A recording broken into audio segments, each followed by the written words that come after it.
Welcome along, and we continue the army analysis series by looking at another army from the brand new DLC that was released a few days ago. And this is the Georgian 1145 army, and I have chosen to take Turkish allies, the 1037 allies. As a side note, I decided to take this Turkish ally list because the other one, you don't get the Dailami or the Bedu Cav or the Raw Muslim Spear, which I've all used in this setup. You just get option to take one knight. So overall, I felt that this was the better option. It looks to me to be a pretty good army. Obviously these armies we haven't really played with. The league's going to start soon. These are brand new, so it's kind of a preview, really, isn't it? It's just to kind of have a look at the units. Some of them we know well, but the way they're all mixed in, I'm going to talk about this a little bit later, about the cavalry and the infantry, but yes, a lot of the units are the same, but the way the options you get and the combos are really pretty new, and it's going to bring, I think, some really kind of new ways of warfare, really, in this new DLC. New ways of attacking, new ways of defending, new kinds of armies to deal with. Okay, so let's start with the infantry. Not great infantry. I've got 10, I think. I bought 10 infantry units, but because I've got so much cav, really you just need to hold on and try to keep your enemy occupied in place, and then let your cav do the work. You're going to win really with your cavalry, I'd say, with this kind of army. But in saying that, my infantry is actually, some of it is pretty good. I mean, I want to zoom in on these veteran Dailami foot. I mean, they are, and it's such a pity we only get access to one. Even without the allies, it's only one. But they are pretty awesome and a really nice price at 57. As I've mentioned before, I think in the last video, one thing about the way in medieval it all seems to be set up and the infantry available to most armies, there isn't a lot of mid-tier kind of infantry. And by that I mean, there's a lot of defensive spear, okay, some armored defensive spear, and then it tends to jump up to knights, early knights are 69, and the later knights are 78. But there's not a lot, in the 50s, as an example. There can't be that many infantry units. And in the last video I talked about the veteran Muslim spear. They're great, and I think they're about the same price as these. And with these ones, even though they're medium foot, they're superior, and they are impact foot, which is absolutely fantastic. You've got a real good chance. I mean, in testing and what I've seen on the battlefield, you've got a really good chance of disrupting. I usually test against kind of your standard defensive spear, and I mean, even armored defensive spear, it's the same POA on impact. They are on about an advantage because it's 200 for impact and 50 for their quality. They're at 150 POA advantage against defensive spear and armored defensive spear, even offensive armored spears. So that's a large advantage. 150 POA advantage, and they can often disrupt units. It seemed to me that they were disrupting frequently, so you have got a great chance with these guys on impact, and even once in melee, because they're superior quality, they get that plus 50, swordsman plus 50, so against your standard spearman, it's evens. It's about evens. So they are really good units. And then I've got some armored defensive spear. I've got 2 of those. I've got your standard spearmen that are fine, good for the price. And then I've got some irregular foot and also some raw spear as well. So it's a pretty good mix. I've got massed archers and 3 skirmishers, so it's not so many skirmishers, and you don't have, in terms of the lights, archers and skirmishers, you don't have many, so that's one disadvantage. But if we now start talking about the cavalry, I mean, there was if you remember, I did a video on the Syrian state, which is a very similar kind of army. I had, I think, around 10 infantry as well, and I had 14 cav. I've got 19 cavalry units here, 19, and a lot of these units are bow, so it's an absolute nightmare to play against these guys. And one advantage I've got when I compared, for example, to the Syrian state, a lot of these units were available in the Syrian state list, but the light horse archers, these guys, the light horse archers at 28, which is a great price, I didn't have them for the Syrian state, and that can be a big advantage playing with this army, because for mounted bow, you don't necessarily want the quality, you want quantity, because cavalry is not great against any kind of missile fire. So having, how many have I got? 5 of these units in conjunction with your standard kind of nomad horse archers,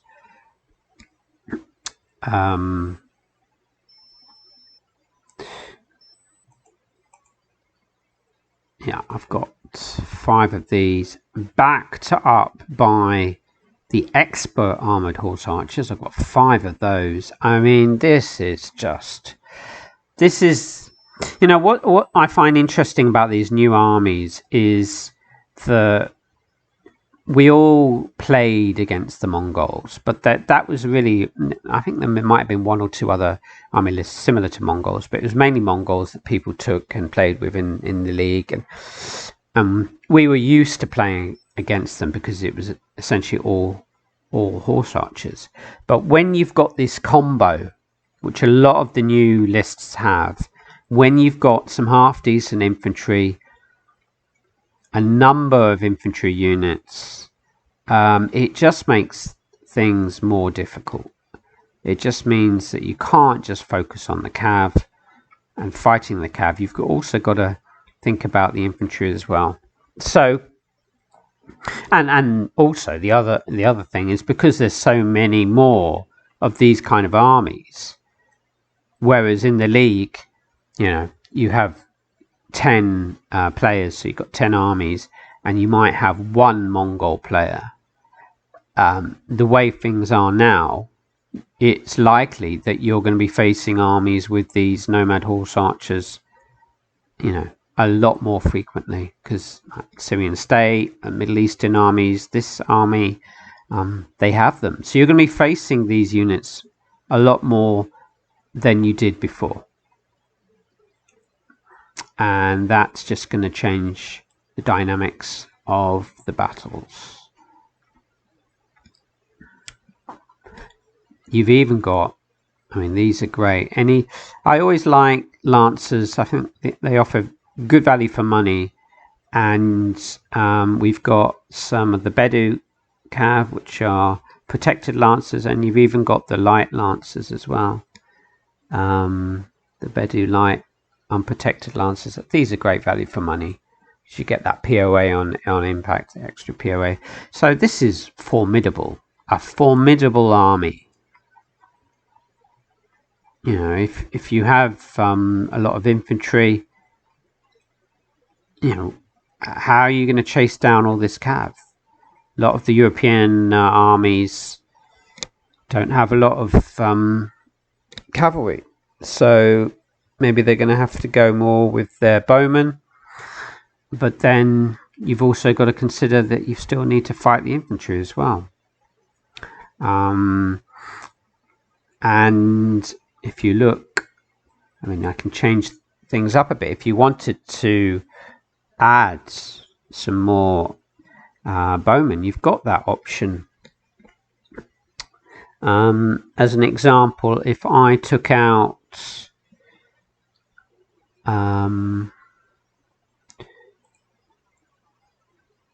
one of these and say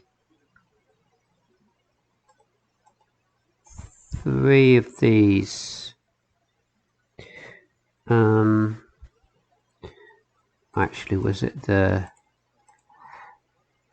God, there's just so much cav.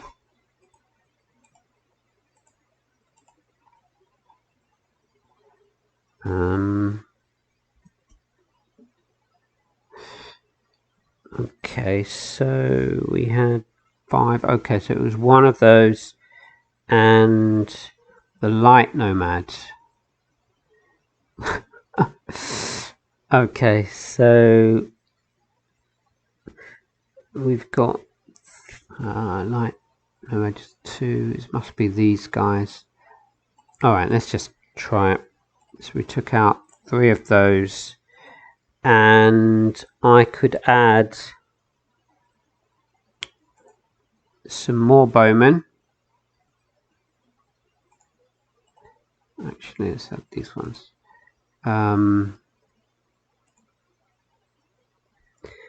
Say 2, and yeah, and then I could even add something like an armored defensive spear. So I've taken out some of that cav. I think it was about 4 nomad horse archers and 3 of the light horse archers, and I've added 2 bowmen, and I've got better infantry. So there's some flexibility there.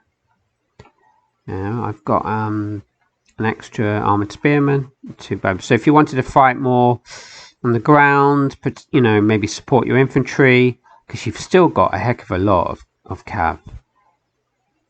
And you know, I haven't even talked much about these superior. I mean, these could be probably some of the best units in the game. These expert armored horse archers. I've got 5 on the battlefield. Superior and armored with bow. Terrific. You know, surrounding cav with the amount of horse archers you've got, cavalry doesn't really have much of a chance. You know, and a lot of lists you're only going to be fighting 4 or 5 cav. Or they don't. A lot of the European armies, they have knights. They might have city knights, but quite a few of them don't have the cheaper end cav. They don't have mounted crossbowmen and sergeants. Not all lists have them. So you know, it tends, people playing with the European armies tend to focus more on like dismounted knights and spearmen, and some extra crossbowmen. But you know, you can be pretty aggressive when you've got so much cavalry advantage.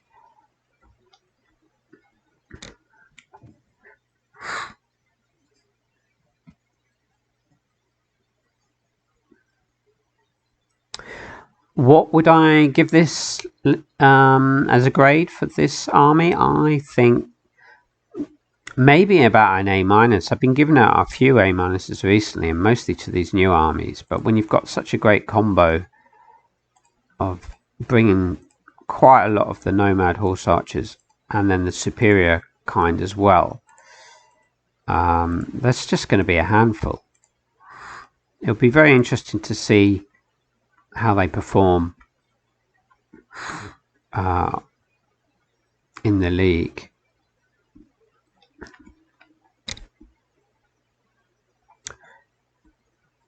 What kind of map? It's a fairly open map. You're probably going to have to be fairly defensive. You're playing against this army, especially with a standard European army. You're just going to be worried that you're going to get flanked. Because you know, my original setup, I had 19 cavalry units. It's just extraordinary. The amount, you know, if we move infantry more in the middle,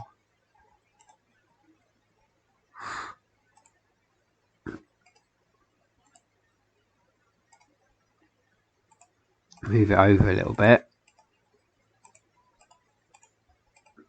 I mean, you could have a lot of cav that the enemy has to worry about. I mean, it's just extraordinary, really.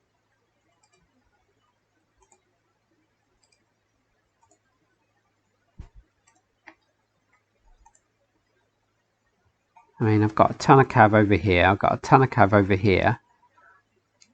Decent amount of infantry in the middle. So, you know, you could lure your opponent onto you, and then, you know, that classic envelopment.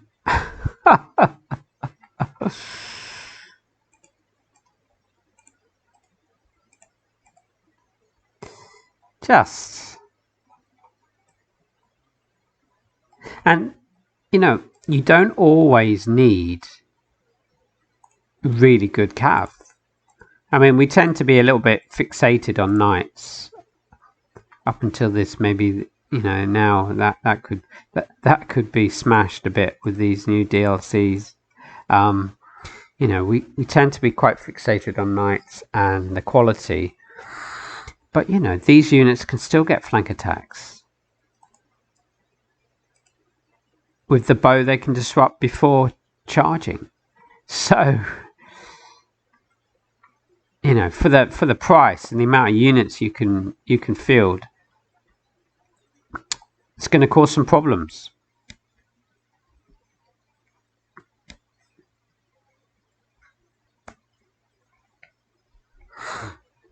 So I think you've got to maybe play fairly conservatively, defensively. Might need to take extra bowmen, crossbowmen, skirmishers to deal with this cav.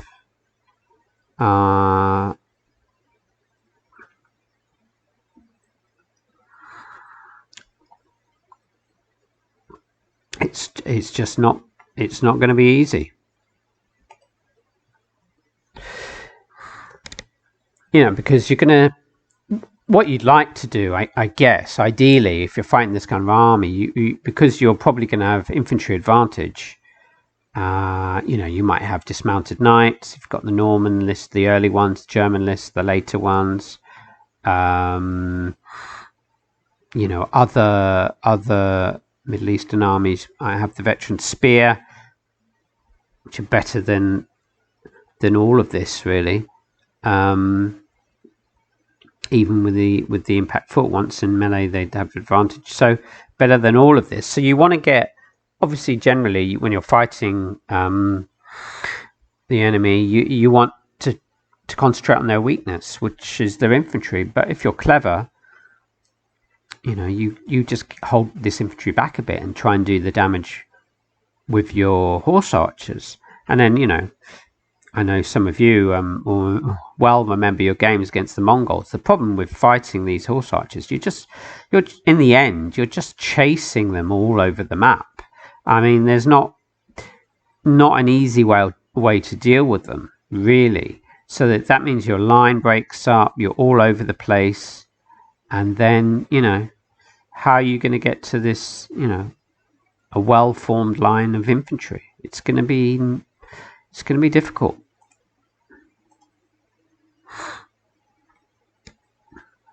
So, yeah, I think around an A-. I think that this is a list that I would say might well do and perform quite well in the league. Georgian 11-4-5 with the Turks. So let's keep our eyes open on how they do. Okay, thanks a lot for watching. If you've got any comments and you play with this army, and you play against this army in the league or in friendlies, and you've got something to say, then please do comment below. Okay, see you again soon.